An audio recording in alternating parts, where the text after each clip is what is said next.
4 فرد تازه رها شده از بند نیروهای امنیتی ادعا می‌کنند که مورد شکنجه قرار گرفتند.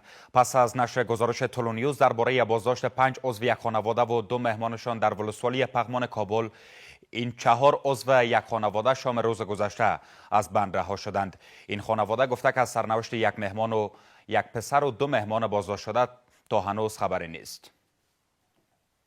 اینان 4 عضو یک خانواده هستند که شام روز یکشنبه از بند رها شدند. میگویند 11 روز پیش در جریان تلاشی خانه به خانه با یک عضو دیگر این خانواده و 2 مهمانشان از سوی نیروهای امنیتی امارت اسلامی بازداشت شده بودند.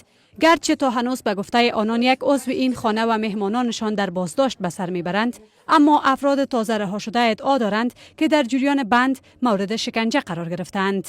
11 روز روز ما را چوب زدن، 2 ساعت 3 ساعت اوزان ما میکرد که ولچک، بعد از اون میبردیم و چوب میزد نمیده.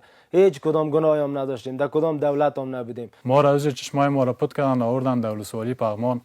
چشمای ما بسته بود از 4 بجه دیگر که نماز خواندیم تا 2:30 بجه شب. با بسیار بیرحمی ما را بردن در داخل اتاق تحقیق، دباغ دادن پای ما را. ما یک دیقان بودیم، یک مالگاو داریم، دیقان کار هستیم، دیگه کدام کار نیست. دیگه از امارات اسلامی ما نمیره میخواهیم که نمیت آدم ها را از امارات بکشه.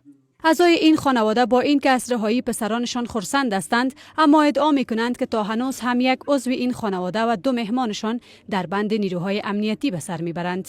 من میخوایم از خدا، از این مجاهدینای مسلمانا، از این جوانا که مو بچگکای مرام که برده هم بچه مکتی میمانایم امگکارا ملا کنند. با آنکه بارها از بهر روشن شدن این موضوع به مسئولان امنیتی امارت اسلامی تماس گرفتیم، اما تا اکنون پاسخی دریافت نکردیم.